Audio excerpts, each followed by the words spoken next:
ശ്രീ സുരേഷ് കുമാർ, ഒരു 3 ചോദ്യങ്ങൾ താങ്കൾക്ക് വളരെ എളുപ്പം മറുപടി പറയാൻ പറ്റുന്നതാണ്. അതേസമയം പറയണോ വേണ്ടേ എന്നുള്ളത് താങ്കളുടെ സ്വാതന്ത്ര്യവുമാണ്. ഒന്ന്, ഡോക്ടർ ഹാരിസ് ഇപ്പോഴൊരു വളരെ വലിയ വിദഗ്ധ സമിതിയുടെ അന്വേഷണവും ഒക്കെ നടന്നു. ജില്ലാ മെഡിക്കൽ ഓഫീസറുടെ നേതൃത്വത്തോടൊരു സംഘം, ഒരു പ്രത്യേക സമിതിയുടെ അന്വേഷണമൊക്കെ നടന്നു. അപ്പോൾ ഈ അന്വേഷണത്തിനുമൊക്കെ ശേഷം താങ്കൾക്ക് മനസ്സിലാക്കുന്ന അല്ലെങ്കിൽ ഈ സർക്കാരിൻ്റെ വിലയിരുത്തൽ 3 കാര്യങ്ങളിലാണ് എനിക്ക് അറിയാൻ താല്പര്യമുള്ളത്. ഒന്ന്, ഡോക്ടർ ഹാരിസ് നമ്മുടെ ആരോഗ്യമന്ത്രി മുൻപ് പറഞ്ഞതുപോലെ സത്യസന്ധനായ ഒരു വ്യക്തിയാണോ? 2, ഈ ശസ്ത്രക്രിയ ഉപകരണങ്ങൾ ഇല്ലാത്തത് മൂലം രോഗികൾ അനുഭവിക്കുന്ന ബുദ്ധിമുട്ടുകളെക്കുറിച്ചും മെഡിക്കൽ കോളേജിലെ ദുരവസ്ഥയെക്കുറിച്ചും ഡോക്ടർ ഹാരിസ് പറഞ്ഞ കാര്യങ്ങൾ നിലനിൽക്കുന്നതായിരുന്നില്ലേ? 3, ഈ മെഴ്സിലോസ്കോപ്പ് എന്ന ഉപകരണം കാണാതായതിൻ്റെ ഉത്തരവാദി ഡോക്ടർ ഹാരിസ് ആണോ? ഈ വിദഗ്ധ സമിതിയുടെ ഒക്കെ പരിശോധനയ്ക്ക് ശേഷം ഈ 3 ചോദ്യങ്ങൾക്ക് താങ്കൾക്ക് ഉത്തരമുണ്ടോ? ഞാൻ ഈ 3 ചോദ്യങ്ങൾക്കും കൃത്യമായി ഉത്തരം നൽകാം.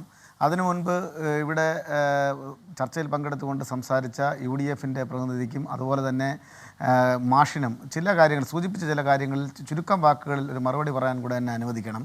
ഇവിടെ സൂചിപ്പിച്ചതുപോലെ ഈ ആശുപത്രികളുടെ അല്ലെങ്കിൽ മെഡിക്കൽ കോളേജിൻ്റെ പോരായ്മയെക്കുറിച്ച് വാതോരാതെ സംസാരിക്കുമ്പോൾ നിങ്ങൾ മനസ്സിലാക്കേണ്ടുന്ന, കോൺഗ്രസിൻ്റെ പ്രതിനിധിയോടാണ് എൻ്റെ മറുപടി, നിങ്ങൾ മനസ്സിലാക്കേണ്ടുന്ന ഒരു പ്രധാനപ്പെട്ട കാര്യം, ഇന്ന് കേരളം ഇന്ത്യയിലെ ഇതര സംസ്ഥാനങ്ങളെ കടത്തിവെട്ടുന്നൊരു കാര്യമുണ്ട്. അതെന്താണെന്ന് ചോദിച്ചാൽ, സർക്കാർ മേഖലയിൽ കരൾമാറ്റ ശസ്ത്രക്രിയ നടക്കുന്ന ഏക സംസ്ഥാനത്ത് ഇന്ത്യ മഹാരാജ്യത്തെ ഏക സംസ്ഥാനം എന്ന് പറയുന്നത്, അങ്ങനെ നടക്കുന്ന ആശുപത്രികൾ കേരളത്തിൽ മാത്രമാണ് ഉള്ളത്. അതുമാത്രവുമല്ല, ജില്ലാ അടിസ്ഥാനത്തിൽ കാത്ത് ലാബുകൾ പ്രവർത്തിക്കുന്ന ആശുപത്രി എന്ന് പറയുന്നത് ജില്ലാ ആശുപത്രികളിൽ അത് കേരളത്തിൽ നിലനിൽക്കുന്ന ഒരു സംവിധാനമാണ്. താലൂക്ക് അടിസ്ഥാനത്തിൽ സൗജന്യമായി ഡയാലിസിസ് നൽകുന്ന ഒരു വ്യവസ്ഥ നിലനിൽക്കുന്നത് അത് കേരളത്തിലാണ്. ഇതിനെല്ലാം നിങ്ങൾ മറച്ചു പിടിച്ചുകൊണ്ട് ഇവിടെ ആകെ മോശമാണെന്ന് വരുത്തി തീർക്കാൻ നിങ്ങൾ കാണിക്കുന്ന വ്യഗ്രത എന്തിനാണെന്ന് എനിക്ക് വളരെ വ്യക്തമായിട്ടറിയാം. എനിക്കും അറിയാം, ഈ പ്രേക്ഷകർക്ക് മുഴുവൻ പേർക്കും അറിയാം. വരാൻ പോകുന്ന തെരഞ്ഞെടുപ്പിൽ കേരളത്തിൻ്റെ ആരോഗ്യ മേഖല ആകെ തകർച്ചയിലാണെന്ന് വരുത്തി തീർക്കാനുള്ള ബോധപൂർവമായിട്ടുള്ള പരിശ്രമമാണ്. നിങ്ങൾ മനസ്സിലാക്കേണ്ടത്, കാരുണ്യ സുരക്ഷാ പദ്ധതി, കാരുണ്യ ബെനവലൻറ്റ്, ആരോഗ്യകിരണം പദ്ധതി എന്നിവയിലൂടെ കേരളത്തിൽ 331 കോടി രൂപയുടെ സൗജന്യ ചികിത്സ ആണ് ഇന്നിപ്പോൾ കേരളത്തിലെ ബെനിഫിഷ്യറീസിന്, രോഗികൾക്ക് നൽകിയിട്ടുള്ളത്. അത് ഈ ഗവൺമെൻറ് നൽകിയ കാര്യമാണ്. അവിടെയാണ് ചെറു ന്യൂനതകളെ പെരുപ്പിച്ച് കാണിക്കുന്നത്. കൃത്യമായി പറഞ്ഞാൽ 1,69,568 പേർക്ക് 330 കോടി 95,87,298 രൂപയുടെ ചികിത്സ വളരെ കൃത്യമായി സൗജന്യമായി ആശ്രയിച്ച് വരുന്നവർക്ക് നൽകിയ ഒരു ആരോഗ്യ സിസ്റ്റമാണ് ഇന്ന് കേരളത്തിൽ നിലവിലുള്ളത് എന്നത് നമ്മൾ മനസ്സിലാക്കണം. കാർഡിയോളജിക്ക് 98 കോടി തിരുവനന്തപുരം മെഡിക്കൽ കോളേജിന് നൽകിയതാണ്. കാർഡിയോ തൊറാസിക്കിന് 13 കോടി രൂപ, ന്യൂറോ സർജറിക്ക് 15 കോടി 21 ലക്ഷം രൂപ, ജനറൽ സർജറിക്ക് 26 കോടി 45 ലക്ഷം രൂപ. ഇങ്ങനെ എണ്ണിയാൽ ഒടുങ്ങാത്ത നിലയിൽ റേഡിയേഷൻ ഓങ്കോളജിക്ക് 1762 രോഗികൾക്ക് 4,59,792 രൂപ, കീമോ റേഡിയേഷന് 4,872 രോഗികൾക്ക്. ഇവിടുത്തെ നമ്മുടെ പ്രശ്നം ഈ പ്രശ്നങ്ങളൊക്കെ ഉന്നയിച്ച ഹാരിസിനോടുള്ള സർക്കാരിന്റെ സമീപനമാണല്ലോ നമ്മൾ ചർച്ച ചെയ്യുന്നത്. ഞാൻ ആ 3 കാര്യങ്ങൾക്ക് മറുപടി പറയാം. പിന്നെ എനിക്ക് മാഷിനോട് അങ്ങേയറ്റത്തെ ബഹുമാനം അങ്ങയോട് നിലനിർത്തിക്കൊണ്ട് തന്നെ ഞാൻ പറയുന്നു, അങ്ങയുടെ ക്യാപ്ഷൻ എഴുതിയിരിക്കുന്നത് സാമൂഹിക നിരീക്ഷകൻ എന്നാണ്.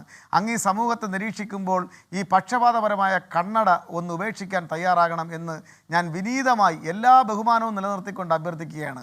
അങ്ങ് ഈ വിഷയത്തിൽ പെടാത്ത കണ്ണൂരിൽ ശ്രീ നവീൻ ബാബുവിൻ്റെ മരണവുമായി ബന്ധപ്പെട്ട അത്യന്തം ദുഃഖകരമായ മരണത്തെ വരെ ഇവിടെ പരാമർശിച്ചു. എന്തേ ഈ സമൂഹത്തെ നിഷ്പക്ഷമായി നിരീക്ഷിക്കുന്ന അങ്ങ് വയനാട് ഒരു വിജയൻ എന്ന് പറയുന്ന കോൺഗ്രസ് നേതാവ് MLA ഉൾപ്പെടെയുള്ള ആളുകളുടെ പേരെഴുതി വെച്ചിട്ട് ഭിന്നശേഷിക്കാരനായ മകനെയും കൊണ്ട് ആത്മഹത്യ ചെയ്ത അത്യന്തം ദാരുണമായൊരു പ്രവൃത്തി ഉദാഹരണ പരാമർശത്തിൽ എന്തേ വന്നില്ല?